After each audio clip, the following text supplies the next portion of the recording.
Hello there, YouTube. We are back with some more Matchplay commentary for y'all. I'm joined by the Brother Bear, the Digi Partner, the Kaiju King himself, TJ. I don't know why my first instinct was to start belting out the lyrics to Ain't No Love or Ain't No Love in Oklahoma.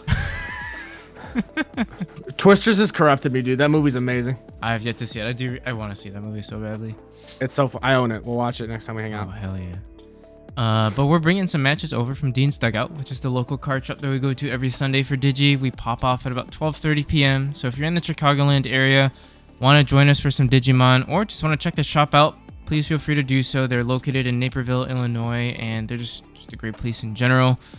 Today's matchup features Joseph on the left playing 7th grade Demon Lords, and we've got Mike on the right rocking the good old trustworthy Ancient Garurumon that he's been rocking for the past couple weeks on the channel.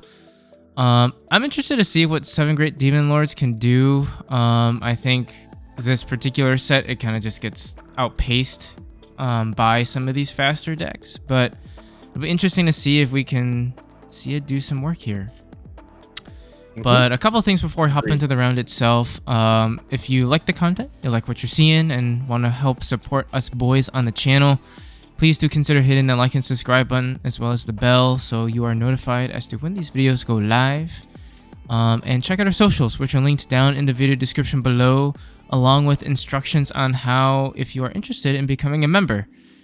We are trying to push the membership a little bit more. We're going to be rolling out some special things for it. Right now, what we're doing is that we have member exclusive deck profiles that go live 2 days prior to its public release date. So as of upload, I believe yesterday, we should have a special deck profile that was uploaded by TJ himself. That particular video will go live for everybody else tomorrow. But if you are a member, you get access to those videos a little bit earlier, and we're going to be rolling out some perks within the next month and a half, or that, hopefully give you guys more incentive to join. So be on the lookout for that. But enough jibber jabber from me. Let's hop right into the round. Yeah, so I have to imagine 7th grade Demon Lords has really phenomenal control, but I don't know how it keeps up. Because it is a deck that kind of is on a timer. It puts you on a timer, but it's also on its own timer, right? And if you just don't see a Gudo, then you're just kind of cooked. So I don't know. Yeah, I mean, that was sort of my approach to it, even last meta, right? It was just well, I just have to win before it beats me. Yeah. So if I can just go faster than it, I don't really care too much about what it wants to do. All right. Well, we see Mike go ahead and just pass one over by going into Uko. Out the gate. Looks like just was considering a Blanc here. We'll go ahead and pitch a Rush BLs and draw 2. it's almost there's a comedy to Sistermon, a nun being in a deck full of a bunch of demons. We see Mike here have a pretty good setup. He got some early chip damage with the Uko, and then went into a flame in the back, dropping a Koji just to pass turn. And that's another nice thing too, I guess, from Ancient Gar's perspective going against Demon Lords. I usually feel like you don't care too much how much you pass over memory, at least at the beginning, because they're going to be doing plays like this where they give you a ton of memory anyway. So as long as you just set up your stuff, then I think you're sitting pretty. Chaos mode does have a pretty good effect to pop a tamer or allow you to trash one, recover one. I think from a hybrid perspective, you don't really care if Koji's in trash because you've got so many different ways to recur him and bring him back. Yeah. So the Flamemon living the security check. Oh, that's kind of some interesting reveals. The May is that's interesting. An interesting choice. Yeah. I guess she it grabs makes 2-color purple or yellow, I think, right? Off of reveals, top 3, and then trashes the rest, and then I don't remember her other when effect. You play a 2-color, you can suspend a gain of memory. Okay, so that works pretty well with all the Lucy stuff. Yeah, and I guess a lot of the level 6s are dual color in this, actually. So okay, that's cool. All right, so just drops. So we see Joseph doing some pretty good tamer control here, just popping both Kojis. Yeah, but even But this is what Ancient Guru can do as well. yeah, like you can control all the tamers, but you still have to deal with all the rookies on the board. Yeah. Drop another Koji choke to 1. That's pretty good. Okay, so Lucamon gets popped. Tuck under is at creepy, I think it was. Yeah. Yeah. Drops a creepy. Okay. Nothing to pop it. At least you have a big blocker on board.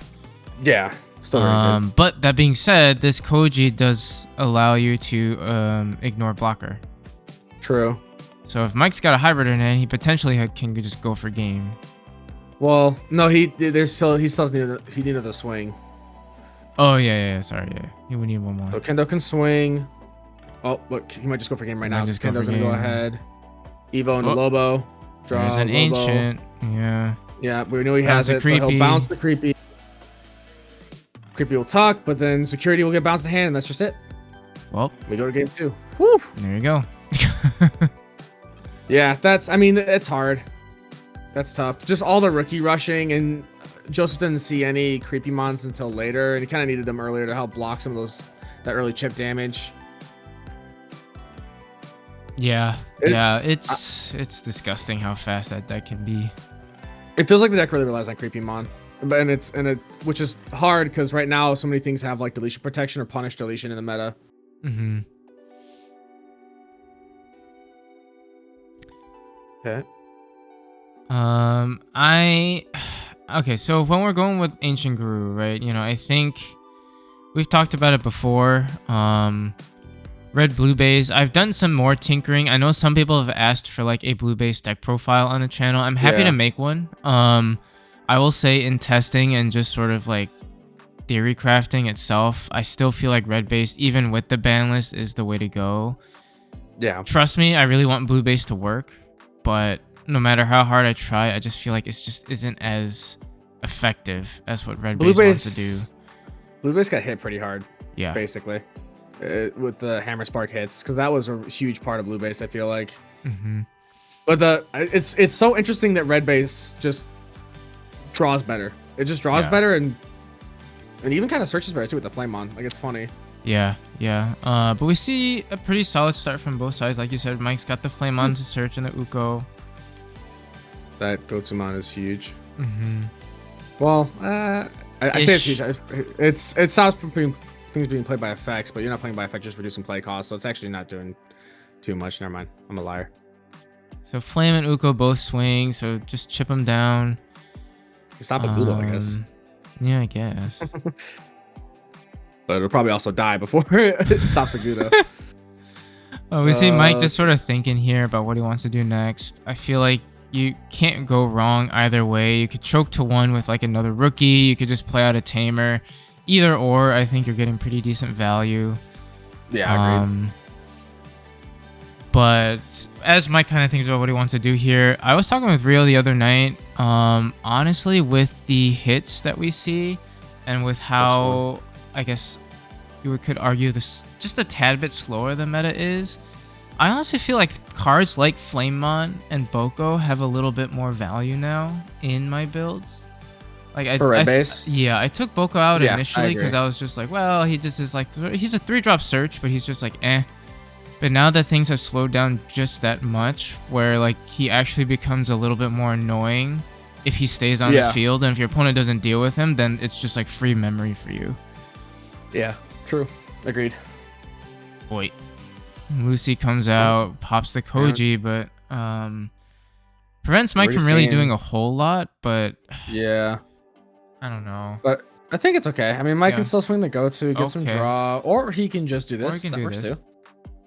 Yeah. Bounces the Lucamon and then bounces security to hand, and unfortunately, Joseph doesn't get any value this turn off of his gate.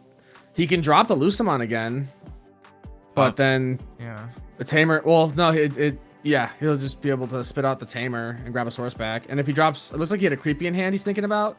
But if he plays the creepy, it's just gonna pop the go-to because it pops the lowest DP. Thinking about the Levia. Leviathan's a good pick. Yeah. Drop, pops both. We'll attempt to pop the highest first, so then I can grab a tamer and a hybrid back, and then drop a tamer. We'll play. Remember, Setter Koji was pretty good. Then we'll gain 2 memory off popping that. Right. That's pretty good. And we go 4 for the Demon Lord option to slip. It looks like the creepy underneath, or not the creepy, the chaos mode underneath. Yeah. But still, I mean, he's only got 2 security left. No Agudo yet. His sources are nowhere near where they need to be. And all right, are we doing it again? Is the question. So we do Kendo effect, swing, draw off a draw, and then gain off a Koji. Yeah, Evil's for free into Lobo. He looks like we are gonna do it, and then we'll go 3 into Ancient. Yep, might as well. Ancient will bounce. Do bounce security at hand, then check. Dies end of turn, picks up. Yeah. A source, which looks like he backed the Kendo. Just and then he can just drop a Koji. Yep. All right. Just drops memory set or Koji. Yeah, so now, I mean, choking to 1 also off that play is crazy. Joseph can use the boost. Okay, he will do it. He has a Creepy in hand that we saw earlier, but Creepy also really won't do much right now. He's only reducing by 9 at the moment. I mean, if he wants to survive another turn, I feel like you just pop the Koji. I feel like he needs a blocker though. He needs the Creepy blocker. That's so true. He needs to drop. No. Yeah, I mean, at this point, he's just like, yeah, you got it. But that's it. Like he had to drop the. And he didn't have enough memory to drop the Lucamon after. Is the problem? He would have been at 0 and Lucamon was a 14 drop, and he doesn't have enough cards in trash to reduce the play cost, so he couldn't even do like a Creepy and then play Lucy. So. That's pretty good. That's pretty good. Pretty quick. And maybe this is why we see that 7 Great Demon Lords falls off this. It's just too slow. This matchup's just very hard for it. Yeah. I mean, arguably to Mike seemed like he drew the nuts and just had everything he needed. But again, efficient memory choking, good piloting, and just an overall very, very fast deck that I think, like you said, just takes the setup that Demon Lords needs right away from it, which is really rough. Yeah. But hopefully you guys enjoyed this video. Let us know what you guys think in the comment section down below. As always, if you're looking for other decks that you want to see, let us know. You know, we are trying to do our best to get as many people on cam with different variety on the channel. I think this was a smaller locals, if I'm not mistaken, so there may be a little less variety this week, but rest assured, we'll work on that as we get more locals in later on this week. So hopefully we will catch you on that next video. Bye-bye. Bye.